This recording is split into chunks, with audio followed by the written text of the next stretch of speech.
नमस्कार बच्चों, कैसे हैं आप लोग? ओके, बढ़िया।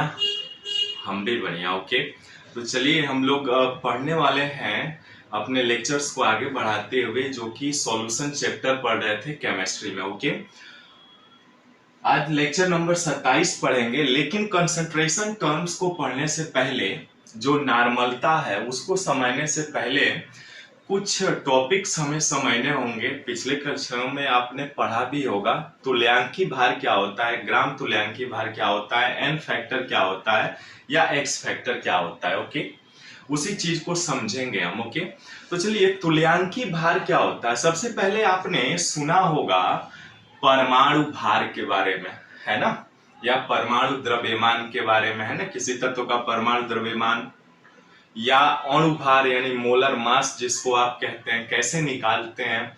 आज उसी दो टर्म्स को समझ तो हम लोग चुके ही हैं, बट आज हम समझेंगे एक इक्विवेलेंट वेट क्या होता है, यानी तुल्यांकी भार। ठीक है, देखिए बहुत आसान है, थोड़ा सा बस आप ध्यान देना है आपको फार्मूलाज वगैरह पे।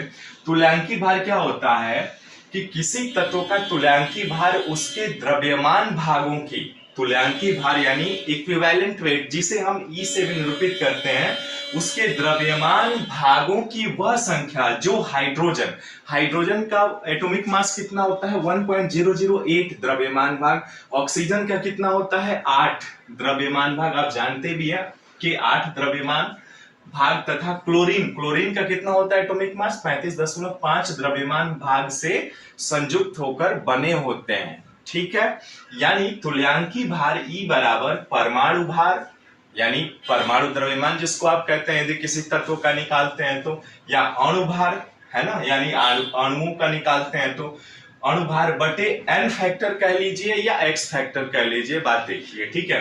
अब ये एन कैसी बला है एन किस चिड़िया का नाम है, किस उड़ती चिड़िया का नाम है? तो देखिए, एन का मान अलग अलग कंडीशन पे निर्भर करता है, यानी where n is equal to valency, यानी जैसे जो तत्व होते हैं परमाणु, उनकी संयोजकता भी हो सकती है, क्षारकता, अम्ल की क्षारकता होती है, बेसिसिटी जिसको कहते हैं, अम्लता एसिडिटी यानी क्षार की अम्लता, और आवेश जो कि लवण होता है ना, लवण का आवेश होता है ना, साल्ट जिसको आप कहते हैं, तो साल्ट का होता है। ठीक है, ऐसे कुछ चार्ट हमने बनाया, जैसे ये कुछ एटम्स हैं, जैसे सोडियम की संयोजकता कितनी होती है 1 होती है, कैल्शियम की 2, एल्युमिनियम की 3, क्लोरीन की 1, ऑक्सीजन की 2, नाइट्रोजन की 3। बेसिक क्लासेज हैं, बट हम आशा करते हैं कि आप लोग ये सारी चीजें जानते होंगे। ठीक है, फिर भी कमेंट्स में बताइएगा, इसकी बेसिक क्लास भी प्रोवाइड करा देंगे। ठीक है, अम्ल, मान लीजिए अम्ल क्या होता है, जो H प्लस आयन देते हैं, से HCl अम्ल है, यानी उसकी क्षारकता कितने H प्लस आयन देता है, तो उसका 1 है। H2SO4 क्या है, यानी ये भी एक अम्ल है, इसमें कितने हाइड्रोजन आपका आयनीकृत होकर मिलते हैं, तो 2, तो 2 हो गया। H3PO4 यानी इसमें 3 हाइड्रोजन निकल रहा है, इसलिए ये अम्ल की क्षारकता 3 हो जाएगी। ऐसे ही क्षार होते हैं जैसे NaOH, इसमें कितने हाइड्रोक्सिल आयन आर्यनियस का जो सिद्धांत है उसके अनुसार कितने हाइड्रोक्सिल आयन आपसे बाहर निकल रहे हैं आयनीकृत होकर के, तो एक OH निकल रहा है, तो इसकी अम्लता 1 हो गई। COH का होल ट्वाइस यानी इसमें से कितना OH बाहर निकलेगा आयनीकृत होकर, तो 2। ठीक है, AlOH का होल थ्राइस यानी इसमें से 3 OH निकलेंगे। ठीक है, तो उसे अम्लता कहते हैं। अब लवण का आप जानते हैं उस पर कितना प्लस माइनस चार्ज होता है, तो NaCl यानी Na पर एक धनावेश होता है, Cl पर एक माइनस, यानी पॉजिटिव माइनस, तो दोनों वैल्यू तो सेम है ना, इसलिए इसकी 1 हो गई। CaCl2 में Ca पर +2 चार्ज होता है, Cl पर Cl2 है तो -2 हो जाएगा, यानी 2 होगा।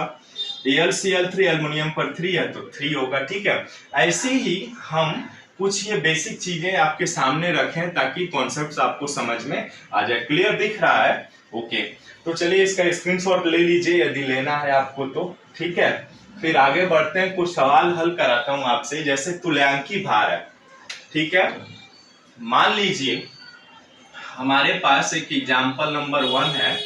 एग्जाम्पल 1 से कहते हैं कि कैल्शियम का तुल्यांकी भार कितना होगा, ई बराबर क्या होगा। तो कैसे निकालते हैं सॉल्यूशन में, कैल्शियम का तुल्यांकी भार, यानी तुल्यांकी भार बराबर क्या होगा, कैल्शियम का परमाणु भार कितना होता है, कैल्शियम का जो होता है वो 40 होता है ना, और इसकी वैलेंसी कितनी होती है 2, तो 2 से डिवाइड करेंगे यानी कितना आ जाएगा 20 ग्राम आ जाएगा। ठीक है, ऐसे किसी भी तत्व का निकाल सकते हैं। जैसे सोडियम का है, सोडियम का भी आप परमाणु आपका तुल्यांकी भार निकालेंगे तो क्या करेंगे, यानी कैल्शियम का यदि आपने निकाला तो ऐसे ही आप सोडियम का भी निकाल सकते हैं। यानी का तुल्यांकी भार कितना होगा बताइए, तो कैसे निकालेंगे, यानी सोडियम का तुल्यांकी भार निकालेंगे तो सोडियम का तुल्यांकी भार बराबर परमाणु भार, यानी सोडियम का परमाणु भार 23, और